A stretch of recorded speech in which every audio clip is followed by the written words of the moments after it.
Ya, assalamualaikum warahmatullahi wabarakatuh, teman-teman. Gimana kabarnya? Semoga semua dalam keadaan baik-baik aja, teman-teman. Langsung aja, teman-teman. Dan terjadi lagi, saya dapat orderan Gomat ya. Biasa saya ya ingin ngambil aja pick up orderan Gomat. Untuk sekian kalinya saya merasakan kenapa sih gitu setiap dapat orderan Gomat itu customernya selalu ketiduran. Apakah saya yang lagi apek? Apakah memang setiap customer yang memesan orderan Gomat ini langsung ada sugesti tersendiri agar tiba-tiba lantas mereka tertidur gitu, teman-teman ya. Kemudian orderannya ditinggalkan begitu aja gitu, teman-teman. Jadi ceritanya begini. Ceritanya adalah saya dapat orderan Gomat. Di situ saya belanja menuju ke Alfamart sesuai dengan di aplikasi ya. Saya menuju ke sono dan ya belanjanya itu saat itu ada beras, ada minyak ya, ada kurma, kurma bukan, pokoknya itulah teman-teman ya, barang sembako. Kemudian ya udah, itu sebelum saya menuju ke Alfamart seperti biasa saya chatting sesuai aplikasi, Kak saya bilang, atau titik Anda sesuai, mohon ditunggu gitu kan, biasa lah ya teman-teman. Tapi belum ada balasan, bahkan sampai saya di lokasi titik antar gitu, teman-teman. Nah itu bukan belum ada balasan, jadi belum dibaca sama sekali gitu. Ya udahlah, biarin gitu kan. Saya pick up, saya menuju ke Alfamart belanja. Ya udah, langsung menuju ke titik antar, ke lokasi rumah customer ya, sesuai dengan titik koordinat yang di aplikasi. Di situ saya masuk ke salah satu daerah perkampungan yang gak jauh dari kota, dan di situ lumayan padat penduduk ya teman-teman. Saya masuk ke gang-gang kecil sesuai dengan titik koordinatnya. Saya udah di situ kan, berhenti pas di simpang 3 di situ, ada gang lagi masuk ke dalam. Saya celingak-celinguk, lihat chatting belum dibaca-baca ya kan. Chatting belum dibaca-baca. Saya chatting lagi juga sama, masih checklist 1. Saya telepon lewat panggilan aplikasi, nggak diangkat-angkat 3 kali. Telepon lagi lewat panggilan seluler 3 kali ya teman-teman, nggak diangkat-angkat. Aduh, kemana lagi nih CS ya. Saat itu ratingnya nggak terlalu bagus, 4.4 lah ya. Kemudian dia reward ordernya nggak banyak juga, ada sekitar 7 lah ya, 7 kali order gitu kalau riwayat. Saya baca di riwayat pesanannya itu, di riwayat aplikasinya kan kelihatan di situ. Saya tunggu gitu, aduh ini mah saya udah berpikirnya macam-macam, jangan-jangan ini fiktif, order fiktif gitu. Cuman ya saya nggak terlalu khawatir ya teman-teman, kalau order fiktif ya tinggal kita lakukan laporan order fiktif ya teman-teman ya. Kemudian dapat nomor tiket kan, kita laporan by aplikasi. Kemudian ya kita melakukan proses klaim rembes ya, proses rembes saldo kita atau klaim agar saldo kita kembali, agar proses order ini dibatalkan oleh sistem, oleh Gojek gitu, dan kemudian saldo kita otomatis kembali gitu. Saya nggak terlalu panik sih, tapi saya lakukan langkah-langkahnya. Saya tunggu 15 menit gitu ya. Saya tunggu, sampai saya telepon gitu kan. Wah, nggak ngangkat nih, nggak ada kabar ya. Pikiran saya udah ini fiktif gitu teman-temannya, fiktif gitu kan. Ya bagaimana gitu kan, saya kan mau narik, mau kerja, kita nggak ngungsi satu orang yang nggak tahu entah berantah kemana nih customer gitu kan ya teman-teman. Ya udah, bahkan lebih dari 15 menit saya di situ. Waduh, gimana ini gitu kan, nggak mungkin kalau saya selesaikan orderannya kan tanpa bertemu dengan customernya.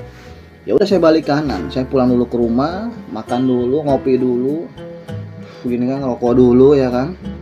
Ya udah, kita lakukan proses klaim. Yaitu langkah-langkahnya adalah yang saya tahu ya teman-teman ya. Di situ kita laporin bahwa ini adalah order fiktif, customer nggak bisa dihubungin. Kemudian kita lakukan proses klaim, proses pembatalan untuk klaim ya teman-teman, klaim pesanan agar saldo kita kembali ke akun kita gitu teman-teman. Nah itu langkah-langkahnya adalah foto struk, foto barang belanjaan, nah sama foto yang akan menerima barang ini. Barang ini akan diberikan ke, ya terserah, mau ke yayasan, panti asuhan, rumah ibadah gitu ya. Dan kebetulan ya di sini ada rumah ibadah dekat rumah saya, ya udah kita foto aja di situ sama orang yang bakal menerimanya. di dekat masjid ya, di dalam masjid pada saat itu saya dipoto di dalam masjid gitu ya, biar kelihatan pelang ini itu ya, pelang masjidnya itu ya, nama masjidnya gitu kan. Jadi kita udah melakukan proses itu semua teman-teman, proses upload segala macam untuk melakukan laporan order fiktif sama proses pembatalan order sekaligus klaim saldo gitu ya.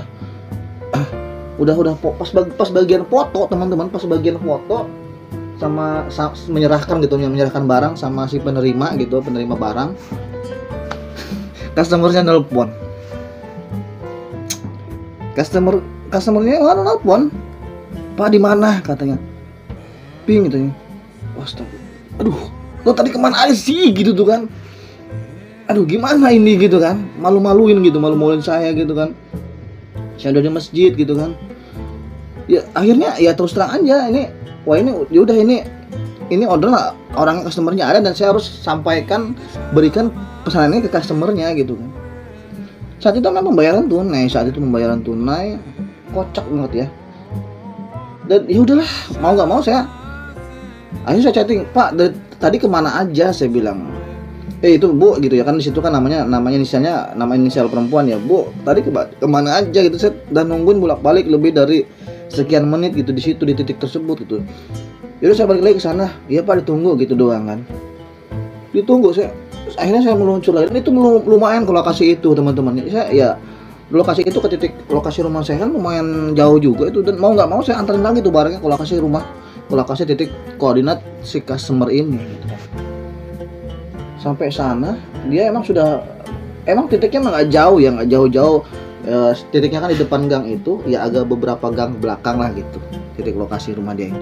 Akhirnya ketemu ya sama customernya, dia udah standby di situ, tapi yang di situ yang berdiri nunggu itu sosok laki-laki gitu ya, ternyata mungkin suaminya gitu nunggu di situ. Pak ini tadi saya udah di situ Pak, tuh di depan situ tuh, di gang itu tuh nungguin saya, kemana gitu, saya chatting, saya telepon nggak diangkat-angkat, chatting nggak dibaca-baca. Oh HP-nya di silent katanya gitu. Oh maaf ya Pak, HP-nya ke silent. Saya nggak percaya teman-teman, lo molor dalam hati, lo ketiduran lo gitu, nggak percaya saya. Ngapain juga HP di silent gitu kan, ngapain gitu tuh HP di silent, lo punya HP atau di silent, ada panggilan nggak tahu, mendingan nggak punya HP gitu kan sekalian gitu kan. Ya kondisi kayak begini gitu, kecuali lo lagi di kantor, lagi meeting, briefing, suasana sunyi itu kan silent gitu kan, lo kan di rumah gitu kan, dan ya lo tidur intinya mah. Kalau menurut saya, aduh kesel, cuman ya udah gimana ya, seperti biasa teman-teman, kita nggak bisa marah dan nggak bisa kesel, nggak bisa negur dia lebih lanjut gitu kan. Salah malah dia bikin laporan ke Gojek, kita juga yang kenaan gitu. Ya udah saya kasihin barangnya, dia bayar ya. Pikiran saya gitu masih ada rasa gimana gitu kan, dia karena dia udah ngerjain saya, bolak-balik saya nunggu di situ sampai saya bawa pulang itu barang, saya sempat kasihin ke ya sesuai prosedur gitu teman-temannya, barangnya harus diberikan kepada yang berhak menerima gitu kan. Taunya dia nelpon, gua balik lagi ke tempat dia gitu kan. Saya pikir ada sedikit isi di kepala saya itu, ada sedikit rasa gitu, kasihan gitu, mana dia ya dengan memberikan uang ke saya gitu kan, ngambil barangnya ada lebih berapa, ternyata nggak ada pas gitu ya. Aduh ini orang karakter ya, emang ada aja gitu. Tapi alhamdulillah sih hanya beberapa saja saya menemukan customer yang menjengkelkan dan membagongkan seperti ini gitu teman-teman ya gitu. Ya udah, itu adalah pengalaman dan saya bingung gitu kan. Jadi saya ingin melakukan proses pembatalan order sekalian proses klaim saldo saya, karena orderan ini diduga fiktif karena lebih dari 20 menit customer ini tidak bisa dihubungin. Bahkan mungkin lebih dari 20 menit teman-teman. Karena saya sempat pulang ke rumah saya, sempat makan, sempat ngopi, sempat ngerokok gitu ya. Bagaimana nih orderan gitu kan. Saya nggak nunggu sampai pagi atau besoknya lagi, nggak bisa gitu. Gua mau ngebit, gua mau kerja gitu kan. Akhirnya ya udah saya lakukan proses ya kan, menuju ke tempat ibadah. Pada saat itu di rumah saya emang nggak jauh dari lokasi masjid ya di situ ya.